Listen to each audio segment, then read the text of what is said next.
नमस्कार दर्शक बंधु मु आचार्य आशीष आपण समस्त को हार्दिक स्वागत जनाऊँगी आखि उत्कल यूट्यूब चैनल। आज आम जाना मिथुन राशि राशिचक्र रोचे तृतीय राशि। मिथुन राशि व्यक्ति विशेषकर किपरि रहिबो एप्रिल मास एवं मे मास एवं जून मास ये वर्षटी आपन को सुंदर रही एवं ये मास को जदि विचार करी आपनकर ए मासरे बुध होचंती आपनकर राशिधिपति। वर्तमान बुध आपनकर गोचर रे भल नाहंती नीच अवस्था रे मीन राशि रे रहिचंती दशम स्थान रे।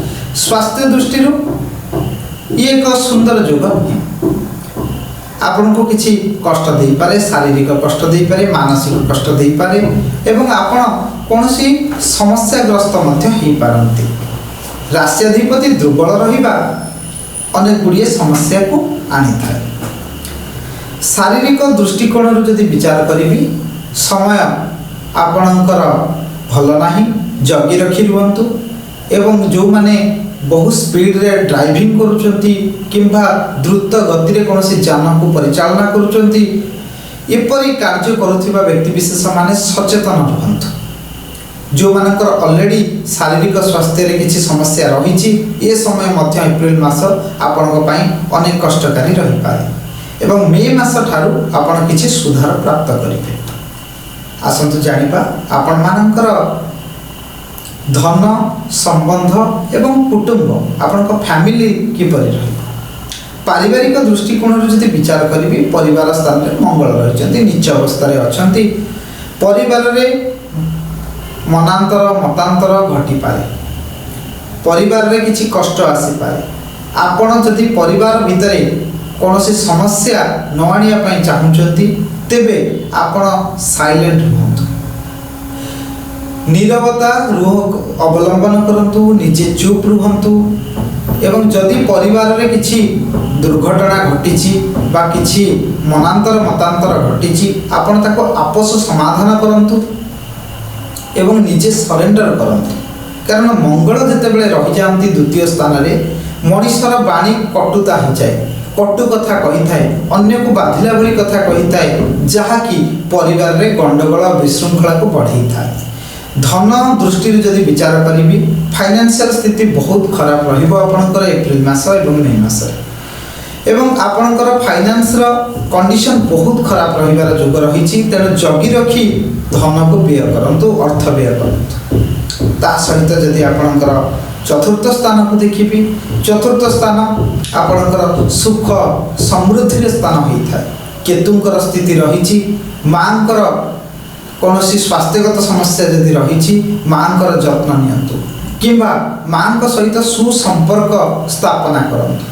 कारण चतुर्थस्थ केतु माता स्वास्थ्य को किंबा माता पितांकर संपर्क मध्य किछि कांशरे आपनक ठारू खराब होबार योग मध्य सृष्टि करिथाय। कारण पितांकर स्थान होची दशम स्थान, चतुर्थ स्थान होची मातांकर स्थान। ये एक भल स्थिति नहीं। राहु एवं केतुंक द्वारा ये दुईटी स्थान आपणकर दूषित होउची। जगी रखी रुहंतु। यदि आपणकर शिक्षा क्षेत्र को विचार करी, उच्च शिक्षा को विचार करी अत्यंत सुंदर रही। शिक्षा स्थान स्वामी निज होचंती शुक्र भगवान। मीन राशि रे रहिचंती आपण जहाँ एग्जाम देउचंती, एंट्रांस देउचंती सेथरे आपण को अत्यंत सुंदर रिजल्ट मिलिबो। ए वर्षटी रे आपणकर ए जो मास रहिछि आपणकर एप्रिल मे जून मास अत्यंत सुंदर रहिछि। आपण जे कोनोसी एग्जाम देउचंती तादरे आपण निजर बेस्ट सेथरे दे पारिबे।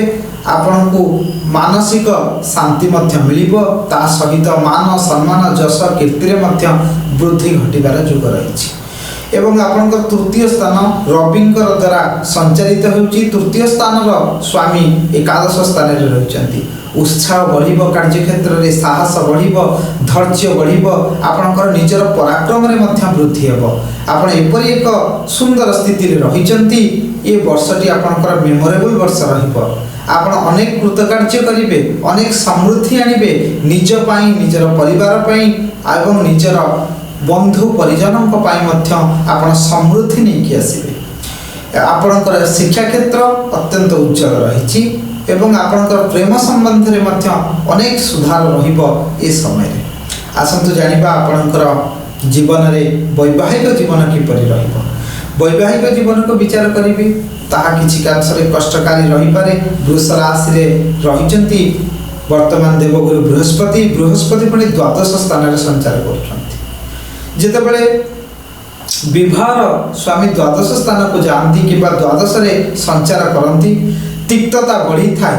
କୋର୍ଟ କଚେରୀ ଆଡ଼ୁ ମାଡଲି ମକଦ୍ଦମା ଆଡ଼କୁ ଗତି କରିଥାଏ। ଯଦି ଆପଣ ନିଜର ସମ୍ପର୍କକୁ ମଧୁରତା କରିବା ପାଇଁ ଚାହୁଁଛନ୍ତି, ତେବେ ଆତ୍ମୀୟତା ରଖନ୍ତୁ, ନିଜ ଭିତରେ ଅଣ୍ଡରଷ୍ଟାଣ୍ଡିଂ ରଖନ୍ତୁ, ନଚେତ୍ ସମସ୍ୟା ବଢ଼ିପାରେ। ଆପଣ କୋର୍ଟ କଚେରୀ ମାଲି ମକଦ୍ଦମା ଆଡ଼କୁ ଗତି କରିପାରନ୍ତି। ଯେଉଁମାନଙ୍କର ଅଲରେଡ଼ି କିଛି ସମସ୍ୟା ରହିଛି, ବିଚ୍ଛେଦର ଯୋଗ ରହିଛି, ଏବେ ବିଚ୍ଛେଦ ହେବାର ମଧ୍ୟ ଯୋଗ ସୃଷ୍ଟି ହେଉଛି। ଯେଉଁମାନେ ଅଲରେଡ଼ି କୋର୍ଟ କେସ୍ରେ ଅଛନ୍ତି ତାଙ୍କ ପାଇଁ ମଧ୍ୟ ବିଚ୍ଛେଦ ହେବାର ସମୟ ରହିଛି। ଆପଣଙ୍କର ଏପ୍ରିଲ ମାସ, ମେ ମାସ ଏବଂ ଜୁନ୍ ମାସ ଭିତରେ ଆପଣଙ୍କୁ ସେ ସମ୍ବନ୍ଧରେ ମଧ୍ୟ କିଛି ଫଳ ପ୍ରାପ୍ତ ହେବ। କୋର୍ଟ କେସ୍ ଇତ୍ୟାଦିରେ ଯଦି କିଛି ଆପଣ ଲାଗି ରହିଛନ୍ତି, ପଡ଼ି ରହିଛନ୍ତି, ସେଥିରୁ ମଧ୍ୟ ଦୂରୀଭୂତ ହୋଇଯିବେ। ଦେବଗୁରୁ ବୃହସ୍ପତି ଦ୍ୱାଦଶ ସ୍ଥାନରେ ସଞ୍ଚାର କରିବା ଆପଣଙ୍କର ଅନେକ ଗୁଡ଼ିଏ ଅର୍ଥ ଦାନ, ଧର୍ମ, ସେବା, ପୁଣ୍ୟ କାର୍ଯ୍ୟରେ ମଧ୍ୟ ଲାଗିଥାଏ। ଆପଣ ଅନେକ ଗୁଡ଼ିଏ ଅର୍ଥ ସେ ଦିଗ ପ୍ରତି ଆପଣ ବ୍ୟୟ କରିପାରନ୍ତି। ଯଦି କ୍ୟାରିୟରକୁ ଯଦି ବିଚାର କରିବି, ଆପଣଙ୍କର କ୍ୟାରିୟର ସ୍ଥାନରେ ଅନେକ ଗୁଡ଼ିଏ ଗ୍ରହ ରହିଛନ୍ତି, ସଞ୍ଚାର କରୁଛନ୍ତି ବର୍ତ୍ତମାନ ଗୋଚରାର୍ଥେ। ଏପରି ଏକ ସ୍ଥିତିରେ ଆପଣଙ୍କ ମନ ଦୋଦୁଲ୍ୟମାନ କରିପାରେ। ଆପଣ ଯଦି ଜବ୍ କରୁଛନ୍ତି, ମନରେ ଆସିବ କି ମୁଁ ନାହିଁ ବିଜନେସ୍ କରିବି। ଯଦି ବିଜନେସ୍ କରୁଛନ୍ତି, ମନରେ ଆସିବ ନାହିଁ ମୁଁ ଜବ୍ କରିବି। କାରଣ ଯେତେବେଳେ ପ୍ରଫେସନ୍ ହାଉସ୍ ଭିତରେ ଅନେକ ଗୁଡ଼ିଏ ଗ୍ରହ ରୁହନ୍ତି, ମଣିଷ ସବୁବେଳେ ଚିନ୍ତାରେ ପଡ଼ିଯାଇଥାଏ, ଦୋଦୁଲ୍ୟମାନ ଅବସ୍ଥାରେ ରହିଥାଏ, ଠିକ୍ ଭାବରେ ନିଜର ଡିସିସନ୍ ନେଇପାରେନି। ଏପରି ଏକ ସ୍ଥିତି ଉପୁଜିପାରେ। କିନ୍ତୁ ଆପଣମାନେ ଧୈର୍ଯ୍ୟ ରଖନ୍ତୁ। ଆପଣଙ୍କର ଏପ୍ରିଲ ମାସ ସରିଲା ପରେ, ମେ ମାସ ପରେ ଆପଣ ନିଜର ଯଦି କ୍ୟାରିୟରରେ ପରିବର୍ତ୍ତନ ଆଣିବା ପାଇଁ ଚାହୁଁଛନ୍ତି, କ୍ୟାରିୟରରେ ପରିବର୍ତ୍ତନ କରିବା ପାଇଁ ଚାହୁଁଛନ୍ତି, ତେବେ ଆପଣ ଚେଷ୍ଟା କରିବେ। ସେ ସମୟ ଆପଣଙ୍କ ପାଇଁ ଉପଯୁକ୍ତ ରହିବ। ଯଦି ଆପଣଙ୍କର ବିଚାର କରିବି ଗ୍ରହ ସ୍ଥିତିକୁ ନେଇ, ଏହି ସମୟ ମିଥୁନ ରାଶିର ବ୍ୟକ୍ତିବିଶେଷଙ୍କ ପାଇଁ ମଧ୍ୟମ ଧରଣର ରହିଛି। କ୍ୟାରିୟରରେ କିଛି କଷ୍ଟ ଆସିପାରେ। ଆପଣଙ୍କର ଲାଭ ଦୃଷ୍ଟିରୁ ସମସ୍ୟା ଆସିପାରେ।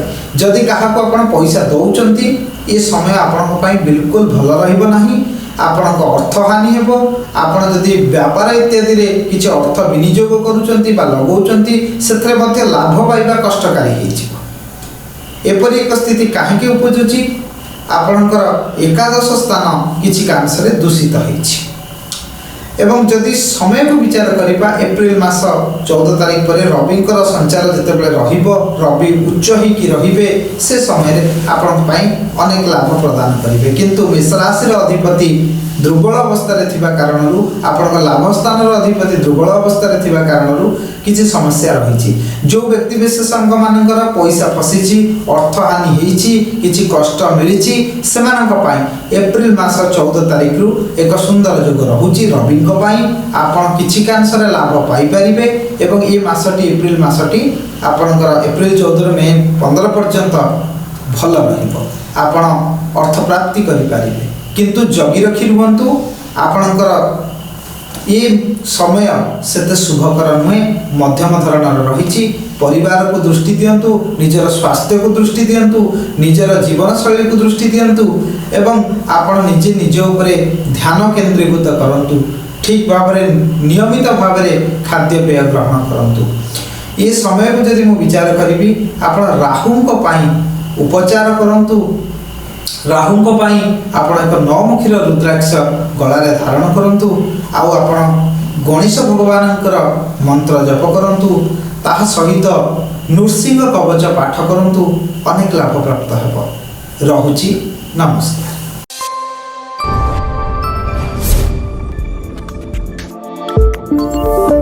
ଆମ ଚ୍ୟାନେଲ ଲାଇକ୍ କରନ୍ତୁ, ସବସ୍କ୍ରାଇବ୍ କରନ୍ତୁ, ବେଲ୍ ଆଇକନ୍ରେ ପ୍ରେସ୍ କରନ୍ତୁ, ସେୟାର କରନ୍ତୁ।